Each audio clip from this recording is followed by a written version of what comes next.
เจ้าอิทังเมยาตินังโหนตุสุขิตาโหนตุยาตโยขอส่วนบุญนี้จงสำเร็จแก่ญาติทั้งหลายของข้าพเจ้าอิทังเมเทวตานังสุขิตาโหนตุเทวตาขอส่วนบุญนี้จงสำเร็จแก่เทวดาทั้งหลายทั้งปวงของข้าพเจ้าอิทังเมสัพพะเปตานังโหนตุสุขิตาโหนตุสัพเพเปตาขอส่วนบุญนี้จงสำเร็จแก่เปรตทั้งหลายทั้งปวงอิทังเมสัพพะเวรีนังโหนตุสุขิตาโหนตุสัพเพเวรีขอส่วนบุญนี้จงสำเร็จแก่เจ้ากรรมนายเวรของข้าพเจ้าขอให้เจ้ากรรมนายเวรของข้าพเจ้ามีความสุขอิทังเมสัพพะสัตตานังสุขีอัตานังปริหัรันตุขอส่วนบุญนี้จงสำเร็จแก่สัตว์ทั้งหลายทั้งปวงขอให้สัตว์ทั้งหลายทั้งปวงจงมีความสุขกันทั่วหน้าเถิด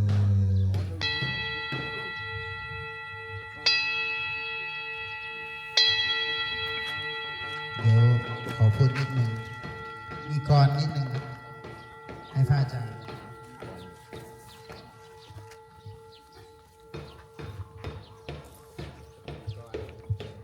เป็นกรอริยสัจธรรมอำนวยพรนะครับ ยิ่งให้ยิ่งได้รับนั้นจริงแท้ไร้ข้อแม้เพราะพระธรรมกำหนดให้ลมหายใจเข้าแล้วออกบอกกันตายเต็มร่างกายให้คือรับอย่างนี้เองแม้จะหมดแต่ก็อดมินานนักศูนย์นิพัฒน์พยาธรรมนำตรงถึงถือคือปล่อยจับคือวาง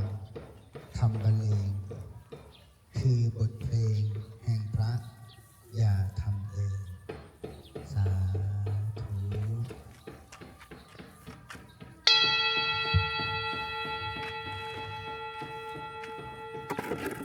ใจโคงกัน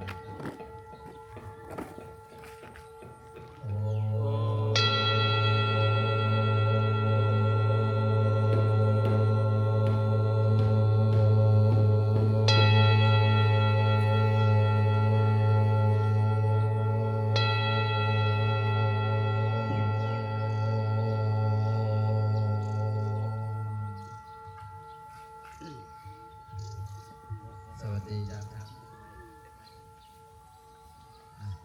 เจ้าอัน